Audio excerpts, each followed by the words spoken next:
সম্মানিত কাতার প্রবাসী ভাই ও বোনেরা, আসসালামু আলাইকুম। আশা করি সবাই যে যেখানে আছেন, যে অবস্থায় আছেন, সবাই সুস্থ ও ভালো আছেন। এই ভিডিওটি সকল কাতার প্রবাসী ভাই ও বোনদের জন্য অনেক গুরুত্বপূর্ণ।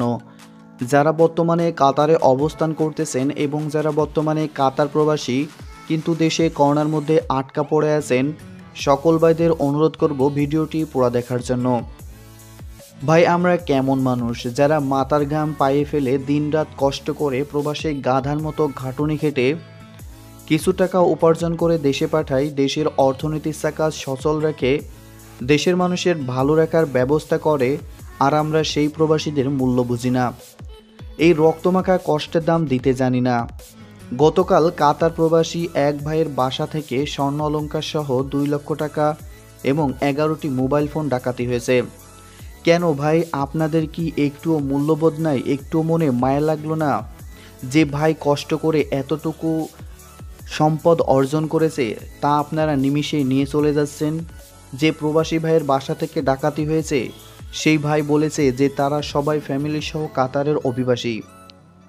তার স্ত্রী গত কয়েকদিন আগে বাংলাদেশে বেড়াতে আসছে, আর সেই নরপশুরা সেই মহিলাকে একা পেয়ে তার বাসায় ডাকাতি করে। তার পরিবারের আরও 2 জন সদস্য ছিল, একজন তার বৃদ্ধ বাবা আর একজন তার ছোট্ট ভাতিজা।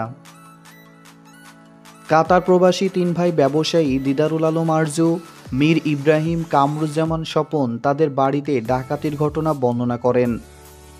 তারা জানান, বুধবার 28 অক্টোবর বাংলাদেশ সময় রাত 3টায় ফেনী সদর উপজেলা পশ্চিম ফাজিলপুর ইউনিয়নের ফাজিলপুর গ্রামের মীর বাড়ির কাতার প্রবাসীর ঘরে ডাকাতির ঘটনা ঘটে। এই সময় 30 ভরি স্বর্ণালংকার, নগদ 2 লাখ টাকা, 15টি মোবাইল ফোন সহ মালামাল লুট করে নিয়ে যায় সন্ত্রাসীরা। প্রবাসীদের বৃদ্ধ পিতা ও ভাতিজার উপর সন্ত্রাসী হামলা চালায়। উল্লেখ্য, কাতার প্রবাসী মীর ইব্রাহিমের স্ত্রী 22 অক্টোবর কাতার থেকে ছুটি কাটাতে দেশে গেছেন। এই খবরে পূর্ব পরিকল্পিতভাবে ডাকাতরা হামলা চালিয়ে সবকিছু নিয়ে যায়। এমন অবস্থায় প্রবাসী পরিবারটি দেশের পুলিশ প্রশাসন, স্বরাষ্ট্রমন্ত্রী, প্রবাসী কল্যাণমন্ত্রী, পররাষ্ট্রমন্ত্রী, প্রধানমন্ত্রীর কাছে এই পরিবারটির জানমালের নিরাপত্তা চেয়েছেন। আমরা আশা রাখি কাতারের যে ভাইয়ের বাসা থেকে ডাকাতি হয়েছে এর সুষ্ঠু বিচার হবে এবং আর যেন কোনো প্রবাসী ভাইয়ের বাসা থেকে এই রকম নৃশংস ডাকাতি বা কোনো ঘটনা না ঘটে, এজন্য আমরা প্রধানমন্ত্রী সহ বিভিন্ন প্রশাসনের লোকদের কাছে উদাত্ত আহ্বান জানাব।